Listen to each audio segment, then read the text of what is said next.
Dövlət Yol Polisindən əhaliyə xüsusi xəbərdarlıq gündəm xəbər nefrində 27 avqust tarixidir və məlumatımız isə belədir. Milli Hidrometeorologiya Xidmətinin məlumatına əsasən avqustun 27-sindən 30-unadək, yəni 28-29 olmaqla Bakıda və Abşeron yarımadasında, eləcə də ölkənin bir sıra bölgələrində küləkli və yağıntılı hava şəraiti müşahidə olunacaq və bəzi ərazilərdə küləyin güclənəcəyi bildirilir. Həmçinin ayrı-ayrı dağlıq və dağətəyi rayonlarda isə yağışın leysan xarakterli olacağı, şimşək çaxacağı, dolu düşəcəyi və hətta çaylarda sululuğun artacağı və yüksək dağ, yəni qısa müddətli isə dağ çaylarından sel keçəcəyi də ehtimal edilir. Və bununla əlaqədar Baş Dövlət Yol Polisi İdarəsi hava şəraitinin yollarda yarada biləcəyi təhlükələri nəzərə alaraq hərəkət iştirakçılarına diqqətli olmağa və yol hərəkəti qaydalarına ciddi riayət etməyə çağırır.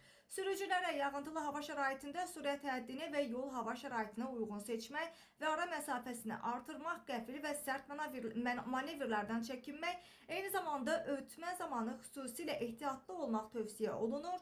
Görünüş məsafəsinin məhdudlaşdırıldığı halda işıq cihazlarından düzgün istifadə edilməli, su basmış və su ehtimalı olan yol sahələrindən keçərkən riskli hərəkətlərə yol verilməməlidir. Küləyin güclü olduğu ərazilərdə xüsusilə qoşqulu, tentli və uzun ölçülü yük avtomobillərinin sürücüləri daha diqqətli olmalı və daşınan yükün etibarlı şəkildə bərkidilməsinə və nəqliyyat vasitələrinin dayanıqlılığına xüsusi olaraq diqqət yetirməlidirlər.